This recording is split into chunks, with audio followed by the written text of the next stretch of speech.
क्लासा साहब, आप एक एंटी वॉर नैरेटिव लेके चले थे। मुझे अच्छी तरह याद है कि लास्ट ईयर जिस वक्त जंग होने वाली थी, आपने कई दफ़ा लोगों को कहा कि ये जंग वंग जो है वो मसाइल का हल नहीं होती। मतलब जो मेरी फील है वो ये है कि आप एक एंटी वॉर नैरेटिव के साथ अपने शोज़ के अंदर आते रहे। आज एक साल गुजर गया है सर, वो सारी सूरत हाल ज़ाहिर है कि उसमें कुछ अपडेट भी हो गई होंगी चीज़ें, कुछ चीज़ें मैं मिस भी कर गया हूँगा कि ज़ाहिर है कि जो आपके नैरेटिव के हवाले से होंगी। तो आज एक साल गुजरने के बाद आप अपने उस ख्याल को कहाँ खड़ा देखते हैं कि जहाँ मिसाइल आपकी तरफ पहले आए थे, बरामूस आपके मुल्क के ऊपर पहले फायर हुए थे, फिर पाकिस्तान का जवाब था, उस सारे मामलात में आप कहाँ देखते हैं कि पाकिस्तान ने रिस्ट्रेन किया, पाकिस्तान ने समझदारी का मुजाहरा किया, कहाँ पर पाकिस्तान ने सियासी तौर पर, सफारती तौर पर कामयाबी हासिल की और कहाँ पर जो है वो थोड़ा सा गैप रह गया?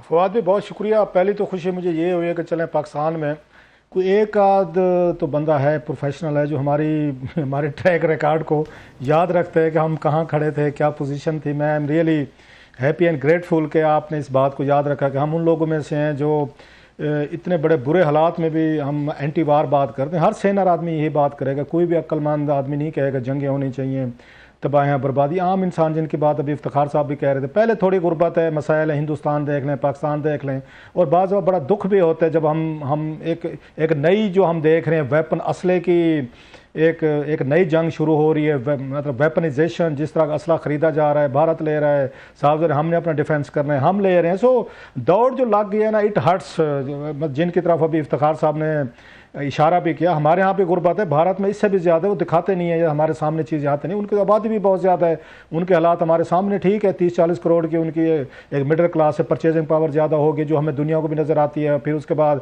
इकानमी उनकी हमसे बहुत बेहतर है, उनके $700 बिलियन का उनके पास फॉरेन रिजर्व्स हैं। अच्छा, दुनिया का हर मुल्क, हर ब्रांड जाना चाहता है, इन्वेस्टमेंट करना चाहते हैं, क्योंकि purchasing power, it's a big country.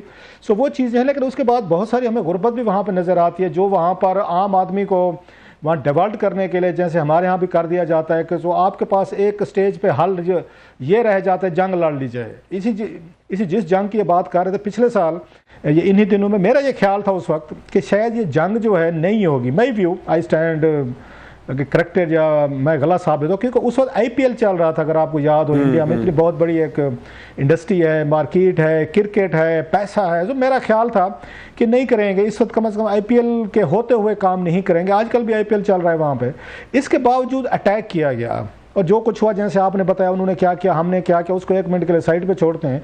सवाल ये है कि 1 साल बाद अगर हम आज यहाँ से बैठ के देखें इंडिया को क्या हासिल हुआ, पाकिस्तान को क्या हासिल हुआ, अब आप थोड़ा सा बैठ के इसका एनालिसिस कर सकते हैं।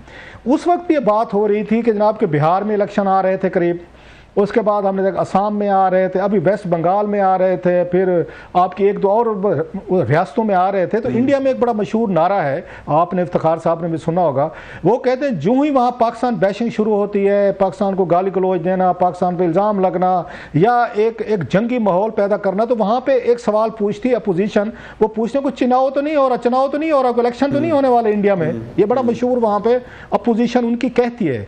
आप नोट कर लें, इस जंग की जब पूरी दुनिया कह रही थी कोई सबूत नहीं है, पाकिस्तान आपके साथ इन्वेस्टिगेशन के लिए तैयार है, कोई इंटरनेशनल बॉडी बना लें, अक़वाम मुत्तहिदा से करवा लें, वट एवर यू लाइक, उन्होंने कहा नहीं जी हमने तो जंग लड़नी है।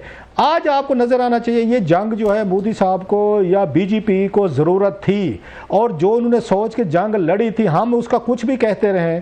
उसके बाद ट्रंप साहब वो बेशक कहते रहे जी 11 जहाज़ गिर गए, 7 गिर गए, 6 गिर गए, पूरी दुनिया के, ये पाकिस्तान ने उनको मैचिंग रिस्पांस दिया, छोटा मुल्क था हर हवाले से, लेकिन फिर भी उन्होंने इंडिया को पूरा उनको मजबूर कर दिया ये बैक फुट पे जाने पे। रफ़ेल तैयारे जो बहुत बड़े 60,000 करोड़ के लेकर एक जदीद मशीनरी पाकिस्तान से लड़ने आए थे, और उसके बाद पहली ही रात के बाद उन्हें ग्राउंड बनना पड़ गया। ये सारी बातें अपनी जगह दुनिया भी इनको एंडोर्स कर रही है, लेकिन उनका जो ऑब्जेक्टिव था मोदी साहब का इस जंग को छेड़ने का, वो पूरा हुआ है मुझसे अगर पूछें। इसका पॉलिटिकल पर्पस था, उन्होंने इस पॉलिटिकल पर्पस को सामने रख के जंग लड़ी थी। उनका कोई मकसद कोई पाकिस्तान को वो करना नहीं था, कोई खुदा ना खासा फतह करना, यहाँ पे पाकिस्तान पे आके कब्जे करना, उन्हें पता था कि नहीं कर सकते थे, दे न्यू दैट। उन्हें एक मुख्तसर सी 3-4 दिन की जंग चाहिए थी सर, जो मिली उन्हें।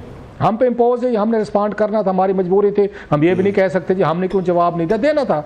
उन्होंने 3-4 रियासतों में पिछले 1 साल में इलेक्शन जीत लिए हैं सर। और नारे आप उनके जरा अगर थोड़े फॉलो आपने यकीनन किए होंगे, इफ्तिखार साहब ने भी, नारे उनके साथ है, देश के साथ हैं, गद्दारों के साथ हैं। ये नारा था बंगाल में, वेस्ट बंगाल के साथ, जहां से इन्होंने जीता है। 34 साल पहले कम्युनिस्ट पार्टी वहां पे रही है, अब पिछले 15-16 साल से ममता बनर्जी थी। उन्होंने पहली दफा बीजेपी ने मतलब वेस्ट बंगाल में, साउथ में जाकर इतना बड़ा अपसेट के, चले बिहार असम इनको अब जरा साइड पे कर देते हैं, साउथ में जाके अब तक सेंटर और नॉर्थ में ये बीजेपी ये डोमिनेंट थी, यहाँ पे जो नजर आती थी आपको। अब उन्होंने जाके साउथ में बॉर्डरिंग बांग्लादेश की, मेरा ख्याल है 2100-2200 किलोमीटर का उनका बॉर्डर है बांग्लादेश के साथ। उनके नारे देखें सर, वो टोटल एंटी मतलब है। उन्होंने वहाँ पे माइनॉरिटीज़ के नाम पे, मुसलमानों के नाम पे, वहाँ पे जो आपके रेफ्यूजीज आते हैं बंगालियों के नाम पे मज़ीद नफरत, मज़ीद उन्होंने।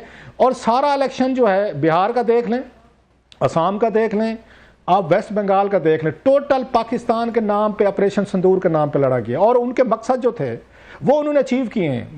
ये मतलब है मोदी साहब की स्ट्रेटजी जो थी कि 3-4 दिन हम लड़ेंगे, वो कोई 2-4 हम मारेंगे, 2-4 वो मार देंगे, बराबर पे काम छूट जाएगा, हम कहेंगे हम जीत गए, पाकिस्तान कहेगा आप जीत गए, दुनिया दरमियान में पड़ जाएगी। So it was very calculated.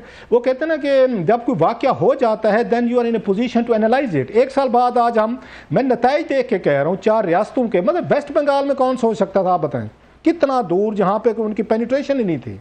सो ये पाकिस्तान के साथ जो जंग लड़, अच्छा पाकिस्तान में अगर हम देखें, पाकिस्तान को भी बहुत बड़ा फायदा हुआ है, दोनों मुल्कों ने गेन किया। अगर मुझसे पूछे, हो सकते हैं हमारे कोई सुनने वालों को शायद ये बात बड़ी अजीब सी लगे कि हमारे यहाँ जो एक एहसास कमतरी था हमारे जैसे लोग में था, मुझे मानने में हर्ज नहीं है।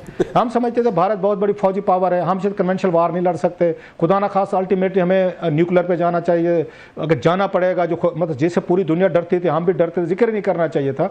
हमने ये पहली दफ़ा साबित किया कि भारत के साथ कन्वेंशनल वार भी हम लड़ सकते हैं और हम उसको जीत भी सकते हैं, हम उनके जहाज भी गिरा सकते हैं। वो कुड हैव थॉट, मतलब कौन सोच सकता था भारत की इतनी माइट, इतनी ताकत, इतनी आबादी, उनकी फौज, उनकी सारी चीज़ें। सो एक तो हमारे यहाँ वो सेंस ऑफ मतलब है एक अकम्पलिशमेंट है। ये दूसरा जो हमारे यहाँ तनकीद होती थी, हमारे जैसे भी करते थे, इफ्तिखार भाई भी करते थे, आप भी सारे, कि पाकिस्तान की जो हमारी इस्टेब्लिशमेंट फौज जो है, उनका बजट है, पैसे हैं, तनख्वाहें हैं, खर्चा है, सारा कुछ है। एटलीस्ट उन्होंने इस दफ़ा डिलीवर करके दिया। वही बात कि जंग बड़ी अनडिजायरेबल होती है, लेकिन जब इम्पोज हो जाए तो then you have to fight. आपने गुलाम तो नहीं बनना होता किसी। अच्छा, सिफारती मास पे हम कहां खड़े हैं क्लासा साहब? सर सहाफती महाज पे सिफारत सर, दुनिया का कोई मुल्क, मैं उसी पे आ रहा हूं सर, मैं डिप्लोमेटिक में समझ गया आपका सवाल।